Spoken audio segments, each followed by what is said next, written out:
Assalamualaikum. I am Mirha Khan from Coding Souls. Today I will discuss what is supply. ठीक है, हमारे पास supply क्या है.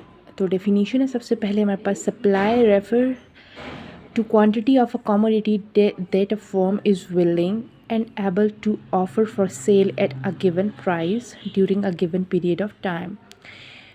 सप्लाई हमारे पास क्वांटिटी है किसी भी कमोडिटी की दैट अ फर्म, जिसको कोई भी फर्म जो है विलिंग भी है और एबल भी है सेल करने के लिए एट अ गिवन प्राइस, किसी भी गिवन प्राइस पर और during a given period of time, किसी भी गिवन पीरियड ऑफ टाइम में सेल करने के लिए विलिंग और एबल है, तो उसको हम बोलेंगे सप्लाई. ठीक है, उसके बाद सप्लाई मतलब क्या है.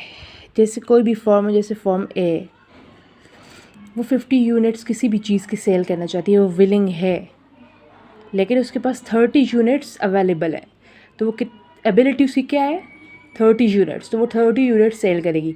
सप्लाई के लिए भी विलिंगनेस और एबिलिटी होना ज़रूरी है. अगर इनमें से एक चीज़ होगी तो वो सप्लाई नहीं होगी. ठीक है, 4 एसेंशियल एलिमेंट्स, जो सप्लाई के 4 एसेंशियल एलिमेंट्स है. ठीक है,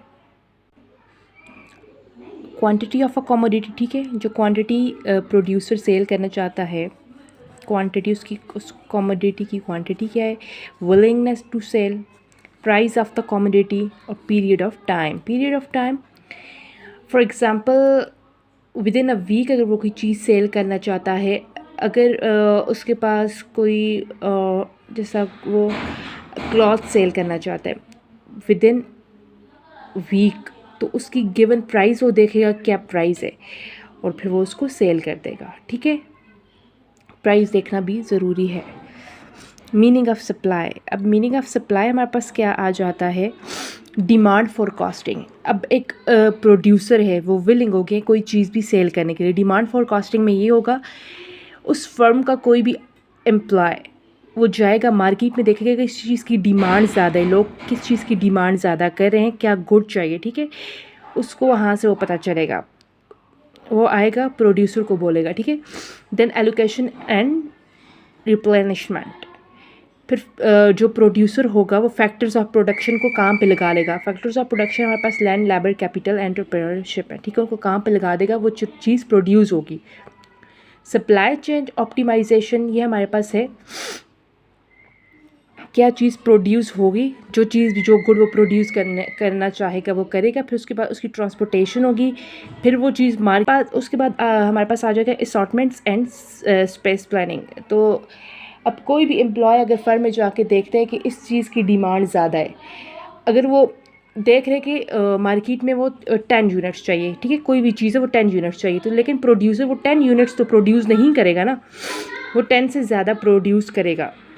और जब जब उसकी डिमांड मार्केट में होगी वो उसको सप्लाई करता रहेगा. उसके बाद आ जाता है मार्केट. मार्केट में जाएगा, मार्केट में कंज्यूमर के पास जाएगा, और इस तरह ये चेन चलती रहेगी.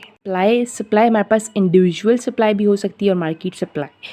इंडिविजुअल सप्लाई में सिर्फ एक ही प्रोड्यूसर कोई भी चीज़ प्रोड्यूस करेगा. ठीक है, ये बिल्कुल भी सप्लाई की ऐसी है इसकी डेफिनेशन, लेकिन इसमें इंडिविजुअल का वर्ड आ जाता है. हम लोग पढ़ लेते हैं. Refers to quantity of a commodity that an individual firm produce करेगी. ठीक है, is willing and able to offer for a sale at a given price during a given period of time.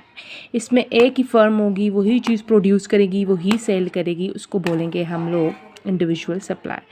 उसके बाद market supply refers to quantity of a commodity that all the firms, यहाँ पे क्या थी, a firm, all the firms are willing and able to offer for sale at a given price during a given period of time. ठीक है, individual में सिर्फ आप produce कर रहे थे. ठीक है, अब मार्केट सप्लाई की बात जब आएगी, आप भी प्रोड्यूस करोगे कोई भी चीज़, आपके फ्रेंड्स भी प्रोड्यूस करेंगे, मतलब ऑल फर्म्स प्रोड्यूस करेंगी कोई भी चीज़, तो हमारे पास आएगी मार्केट सप्लाई. ठीक है, अब इसके बाद बहुत से लोग कंफ्यूज होते हैं सप्लाई और स्टॉक में. ठीक है, सप्लाई और स्टॉक दो अलग चीज़ें हैं. सप्लाई, स्टॉक, सबसे पहले हम लोग स्टॉक को डिस्कस कर लेते हैं कि स्टॉक क्या है. Stock refers to total quantity of a particular commodity that available with the firm at a particular point of time या पीरियड ऑफ टाइम. ठीक है, हमारे पास स्टॉक क्या है. अब कोई भी फर्म है, ठीक है, वो अगर शूज़ सप्लाई करना चाहती है, शूज़ की सेल करना चाहती है, ठीक है। अगर उसके पास 1000 पेयर्स ऑफ शूज़ है तो 1000 पेयर्स ऑफ शूज़ क्या होंगे, वो हमारे पास क्या है, स्टॉक है। जितनी भी क्वांटिटी अवेलेबल होगी वो क्या होगा, स्टॉक। और उसमें से कितने यूनिट्स, अगर वो 800 यूनिट्स को सेल करना चाहता है तो वो 800 यूनिट्स क्या होंगे, सप्लाई। टोटल क्वांटिटी जो होगी वो सप्लाई होगी और उसमें से जो सेल करना चाहेगा वो होगी सप्लाई, ठीक है। जो सप्लाई जो है ना, supply is the part of stock, ठीक है। सप्लाई जो है वो नैरोअर पार्ट है और स्टॉक जो है वो ब्रॉडर पार्ट है, मतलब ये इसका पार्ट है। क्वांटिटी जो पूरी क्वांटिटी होगी वो हमारे पास स्टॉक होगा और जो उसमें से जितने यूनिट्स को सेल करना चाहेगा वो हमारे पास सप्लाई होगा, ठीक है। ये सप्लाई की डेफिनेशन थी, ये मैंने डिस्कस कर ली। अब इसके बाद हम लोग फैक्टर्स देखेंगे इंशाल्लाह नेक्स्ट लेक्चर में। और टिल देन नेक्स्ट लेक्चर, अल्लाह हाफिज़।